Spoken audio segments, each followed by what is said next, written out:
Hello and welcome back to my journey from normal to Norway. So it's Sunday night. In 4 days, I will be on a plane headed to Oslo, which is amazing. 4 more days, can't believe it. But yeah, also I kind of want to say at the top of this video, my hair is a little fluffier than normal. I don't hate it, but there is a reason for it. And I kind of wanted to bring it up just because, I don't know, I wanted to talk about this moment. I had this really cool, fun moment last night. I was at my friend's 30th birthday party, and it was amazing. It was like pink and sparkly themed, and so, they'd kind of cleared out the living room and had this really cool backdrop and kind of like pink lighting, so there's this like glow, and there's just she'd created a playlist, so there was music playing all night, and there's a lot of dancing, which I enjoy. That was a lot of fun. And there's this one moment where I'm standing in a circle with people dancing, and the song was We Found Love in a Hopeless Place, and there would be this like build up. It happens a few times throughout the song. There's this kind of slow build up of the music, and I mean, by this point it was towards the end of the evening, and like I was a hot sweaty mess and just tired, and we'd all taken our shoes off to really be able to dance properly. So I was pretty exhausted, but I was just feeling it. Like, I was just having so much fun, just surrounded by people who I loved being around, and we're dancing, going through this slow buildup, and then whenever it would like hit the crescendo, I would just start jumping up and down, and like my arms are flailing all over the place, and like my head's going back and forth as I'm jumping, and I could feel my hair and my bangs and everything like going up and coming back down and going up and coming back down. And I don't know, it's like I was just, I mean, wild abandon is the phrase that comes to mind. Just jumping up and down, dancing with wild abandon. And I just felt so me in that moment in a way that I don't know that I often feel in life. And maybe I'm just not super aware of it day in and day out. Life happens, things come and go, you go to work, and the same things happen, and you get into routines and habits and things like that. And so maybe it's just that I'm not really aware of it all the time. And I mean, there are many layers to me and facets of me, and but that part of me in that moment, I don't know, it was really beautiful. It was a moment that I loved. I just felt so me and so alive. It was really great. So anyway, I guess I'll just say I want more of that. So here's to more of that. But now to the point of this video, which you will already know from the title, because I believe I already know what I'm going to title it. As I've been talking about for too long, here is the promised topic of how Norway came into my life. I already covered the when quite thoroughly a couple weeks ago in that 35-minute video. Congratulations to those of you who have made it through that. It's a big feat. I feel like you deserve like a ribbon or a star or something. But so that was the when, and here's the how. And I feel a little cheesy or cliche or whatever saying this. And the funny thing is, the few of you who consistently watch these videos, I mean, you'll know about this from me talking about it in person, but it's not something that you personally have experienced and know about. So this really will only be for if more people and people out there who I don't know, and who will recognize this thing start to watch this or watch my videos, I am making no sense in the build up to this idea. I'm sorry about that. But anyway, the point is, I do feel a little cliche in saying that what brought Norway into my life was the Norwegian television series SKAM, which, I think brought awareness of Norway to many, many people all around the world. So for those of you who don't know, so SKAM which means shame in Norwegian, was a television series that aired in the fall of 2015, and ran for 2 years, and it was just a genius show, created and run by and written by and directed by an absolute genius of a woman, Julie Andem, the queen. I love her, respect her so much. I think she is brilliant. But this show was not made for me. It was made for teenage Norwegian girls. And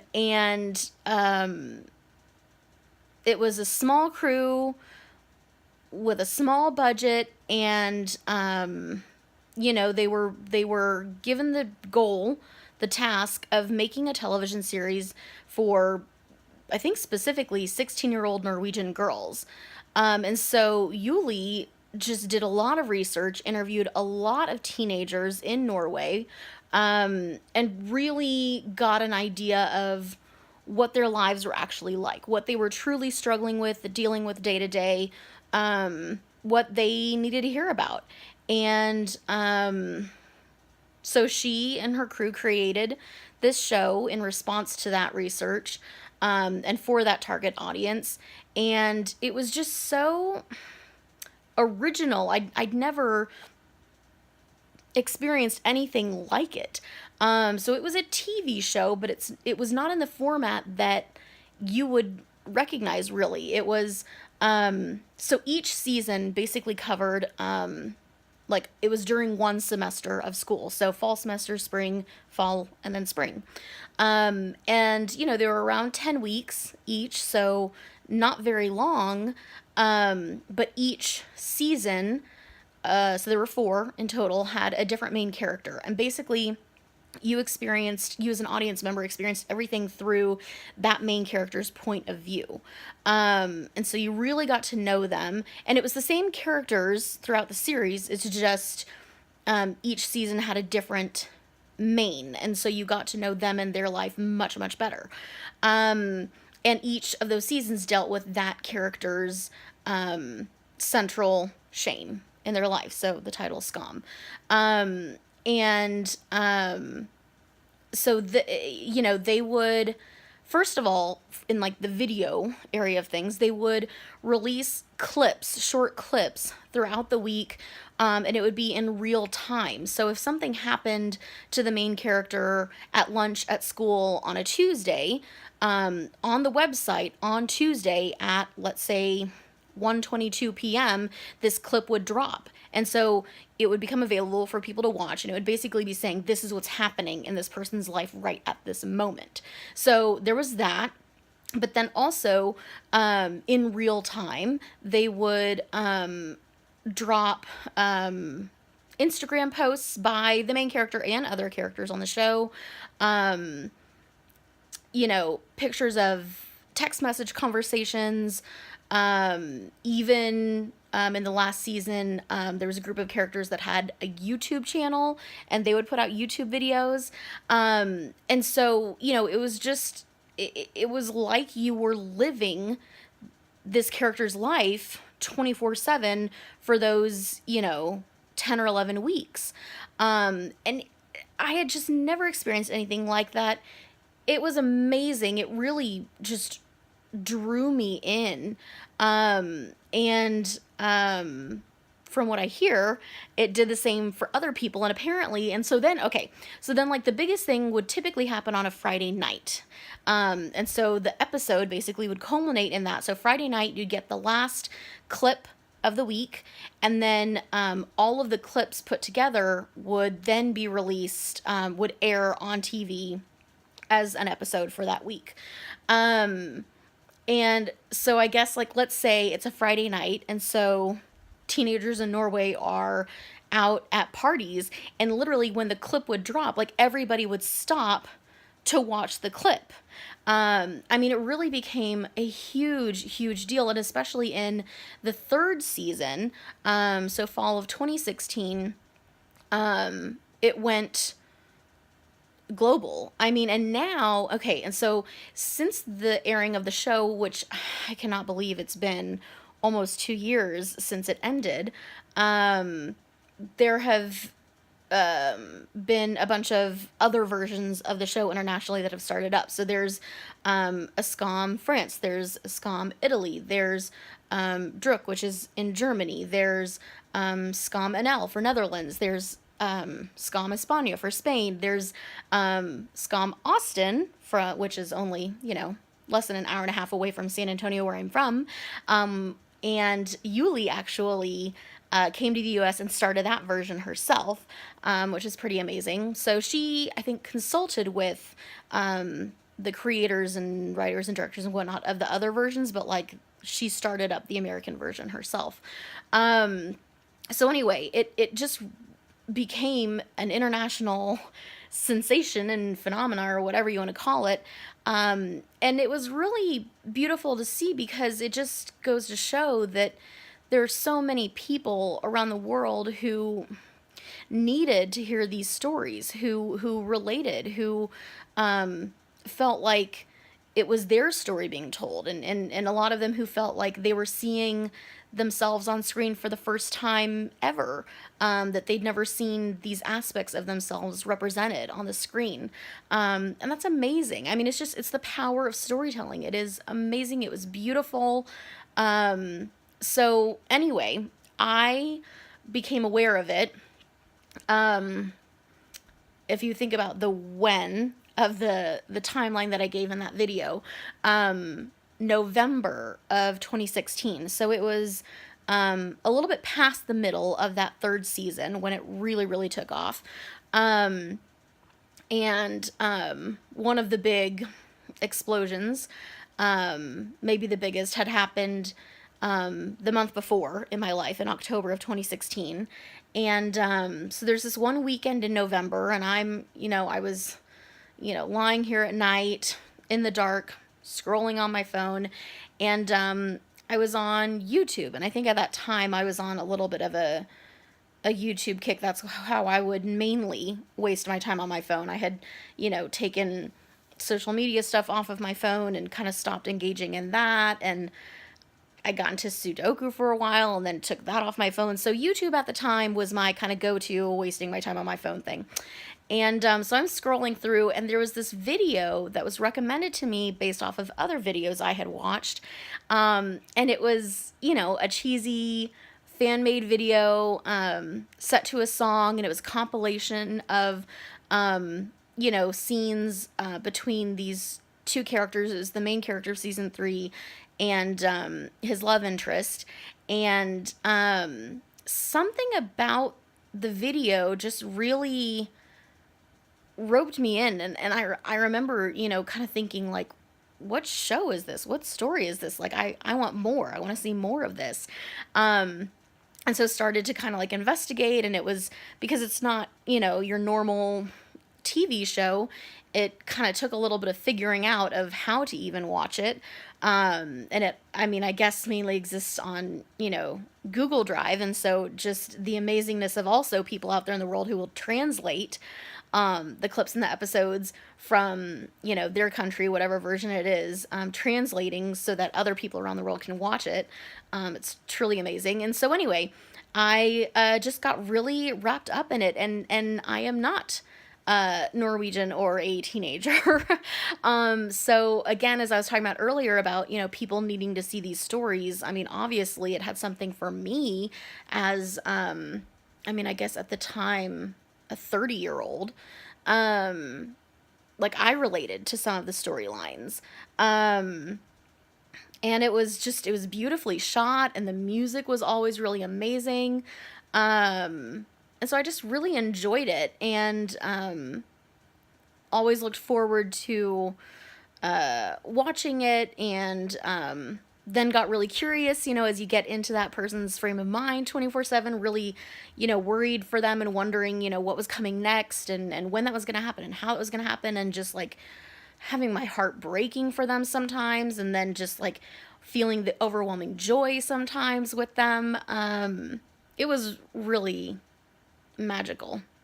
Um, it was, and I'm sad that it didn't continue, but really, really glad and grateful for what it was and that I got to experience it. And it is different watching it live versus not. I mean, it's still amazing, but like, you don't have that heart racing thing when it's not live.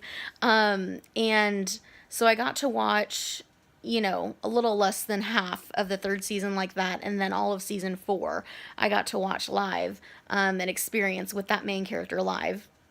Loved that. Ugh, loved her. And also very different from American shows. I mean, it was actual teenagers who were playing these parts, and it was, kids who were still going to school and who were working. And we tend to have like people my age here playing teenagers sometimes, which is terrible, and misleading. And then I think makes actual teenagers feel like they need to look that way or, act that way or whatever. And I think that's unhealthy. So I also really appreciated that about SKAM, that it was, you know, people who were actually that age and going through those, basically going through the experiences of the target audience at the same time. So they were extra relatable to the target audience. And really, really good acting as well. Phenomenal even, in some cases. So anyway, I just loved the show. And then also kind of through that, discovered fan fiction, which, being as old as I am, I was not aware of before that. And I really enjoyed this particular couple from the show and wanted to, experience more of their story, and fan fiction became a great vehicle for that. And so, again, referencing my video of when Norway came into my life, there was that period of time where I wasn't working and, was going through the situational depression and the PTSD, and not really having motivation for much of anything in life, and not wanting to leave my apartment very much. And, I read a lot of the fan fiction during that time, and it was something that, that brought joy to me, that got me through some things that I would look forward to when there wasn't much for me to look forward to. And just something that came to mean a lot to me. And I think I'll always associate with that time in my life, as a positive thing. That during this really, really dark time in my life, I had this one thing, this one little world that brought me joy, that made me curious and excited, and that made me feel, I guess, at a time when there wasn't much in my own life for me to feel really great about. So anyway, it just became a really special thing to me at a particular time in my life, and also generally really inspiring. Being somebody who loves storytelling, and who I really feel like I was built with the heart and the soul of a storyteller. I feel like that's an important thing in my life, I think maybe even central in my life, something like this, a great story, is inspiring. I mean, what Yuli has done, what she has accomplished, what she created, this spark that she lit in the world that is now affecting so many people, and those stories continue to be told now in other versions and other languages around the world. It's remarkable, and it kind of lights a fire in me as well, to continue to pursue storytelling, whatever that looks like in my life. And currently, what that looks like in my life is this YouTube channel, is From Normal to Norway. It's me telling my own story. Again, as I said before, for my benefit, but also for the benefit of anybody out there who may relate to me, and who, might feel, seeing my story, what I felt seeing SKAM at times. That me telling my story might be me telling their story as well. I hope that this is helpful to those people, that it can lift them up as I was lifted up, that it can inspire them as I've been inspired. And so this is something right now that brings me a lot of joy, that I get excited about. And it can be really vulnerable at times, a little scary at times. And I battle expectations that I start to form of what it will look like and what impact it might have. And I kind of have to keep shutting those things down, quieting that voice within me, and just pushing forward. I just want to continue to do it, to continue to tell my story, to share my life with anybody who wants to experience it. And instead of creating concrete, limiting ideas of what it should look like, of just being open to what it could look like, what it might turn into, what impact it might have someday, near or far in the future, I don't know. Yeah, I just want to, I don't know, stay open, and continue to move forward with this dream. So yeah, that's how Norway came into my life, and just through watching the show, and being so unhappy in my own life, I was just more and more drawn to researching Norway, and to, reading more about what life is like there and how it's different from what I've experienced from the US, from San Antonio and Los Angeles, the two places I've lived. And starting to learn the language over 2 years ago, and so much daydreaming, so much imagining and hoping and planning, and yeah, now I'm taking this trip. And again, it's really hard for me to not put expectations on it, to not, get, I don't know if too excited is the right way to say it, but, yeah, this is kind of my first real personal taste of Norway, I guess. And so going to Oslo, I have many places that I've read about and have seen, pictures of and whatnot that I want to see and want to experience.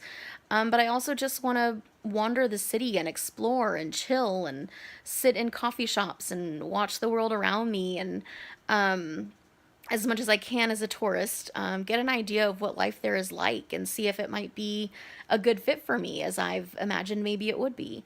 Um, and so we'll see. We'll see. I'm excited to go and to explore, and I think I'm obviously going to learn about Norway, but I feel like through this trip I'm probably going to learn a lot about myself. That's really cool. There's a lot of opportunity for growth for me through this process. Getting to know myself and pushing myself, and it's all really good things. I don't know, and hopefully I'll meet some great people and have a really good time. And but yeah, Norway came about at a time when I needed it, and in a way that was really inspiring to me. And I look forward to more, I guess I'll say, which that was not planned at all to tie back into the first thing I was talking about, dancing with wild abandon last night. I want more. And it's okay for me to say that. I don't know that I would have always felt that way, but I want more of that feeling. I want more of that dream. I want more of the dream becoming the reality. I want more. We'll see if I get it. Yeah, I will be back with you soon. And maybe I'll do live videos on my trip. We'll see. But I'm going to say good night for now. And as always, until next time, ha det.